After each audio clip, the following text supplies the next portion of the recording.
सबैजनालाई सबैभन्दा त सुरुमा एन्ड ओपन लिटरेचर प्लेटफर्मलाई धेरै धेरै धन्यवाद। यतिको अडियन्स पाउनु त्यो साँच्चैकै ठुलो कुरा हो। साथमा यहाँ साहित्यकै विद्यार्थीहरू छन्, त्यो झन् ठुलो कुरा हो। अनि त्यसमा पनि आज मलाई यो अवसर जुराइदिनु भएकोमा हाम्रो विप्लव प्रतीक दाईलाई म हृदयदेखि नै धेरै धेरै धन्यवाद दिन चाहन्छु। अनि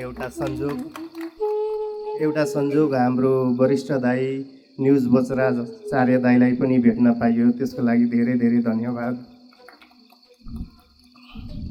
अब साहित्यको विद्यार्थी भएर अलिअलि लेख्ने त्यो इच्छा जाग्छ। म धेरै यो भूमिका नबाँधिकन मेरो कविताको शीर्षक मृत्यु हाँस्छ यहाँ खित्का छोडी बन्न चाहन्छु। मृत्यु हाँस्छ यहाँ खित्का छोडी, मगज खलबलाउँछ यहाँ मानस पटल फोडी। बहुलाउँछन् रक्स्याहरू रक्सीको आगोसमा, जीवनको आतंक बोकी। त्यो गगन कहाँ जहाँ जुन चेतना र चिन्तनले चुम्न सकोस्। त्यो गगन कहाँ जहाँ जुन चेतना र चिन्तनले चुम्न सकोस्।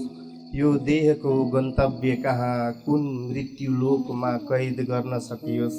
हाय देह राकस मगज बुद्धिमान, हाय देह राकस मगज बुद्धिमान। छन् त केवल यहाँ नामकै लहरहरू अब, छन् त केवल नामकै लहरहरू अब।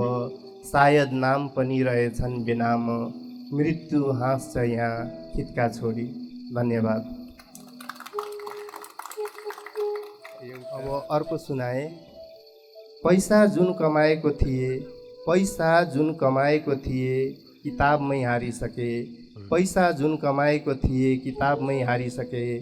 साथी जुन कमाएको थिए बालापनमै हारिसके। मित्रता जुन कमाएको थिए अस्तित्वमै हारिसके। सम्बन्ध जुन कमाएको थिए एकाकीपनमै हारिसके। पैसा जुन कमाएको थिए किताबमै हारिसके। प्रेम जुन कमाएको थिए रङ्गमञ्चमै हारिसके। आस्था जुन कमाएको थिए घन्टी र पातमै हारिसके। रङ जुन कमाएको थिए बेरङमै हारिसके। खैर अब यहाँदेखि जानु नै कहाँ छ र, खैर अब यहाँदेखि जानु नै कहाँ छ र। सुन्दैछु सहरमा आफन्तहरूले घर बनाएका छन् अरे। पैसा जुन कमाएको थिए किताबमै हारिसके। धन्यवाद। अब मैले मात्र कविता भनेर हुँदैन, तपाईँहरूलाई पनि पालो दिनुपर्छ। त्यसैले यो मेरो अन्तिम कविता धमिलो पङ्क्ति। मानौ सब प्रश्न सकिएका छन् र उत्तर पनि। भारी मुसलधारे वर्षामा कुनै आवाज छैन, कुनै राग ताल छैन। निशब्दले घेरेको बादलको गर्जाहट र भर्खर बर्खाको मिठो ध्वनि बाहेक केही छैन। आखिरमा जे छैन, आखिर जेमा छैन त्यही कुराको तलब न हो। हराएको कतै देवता कहाँ भेटिएको छ र, हराएको कतै देवता कहाँ भेटिएको छ र। दुःखमा घाउमाथि मरहम लाउने के नै छ र। सबैको घाउमा पीडा। शिवजीले कलश र तोरण फ्याँके सतीदेवीमा। शिवजीले कलश र तोरण फ्याँके सतीदेवीमा।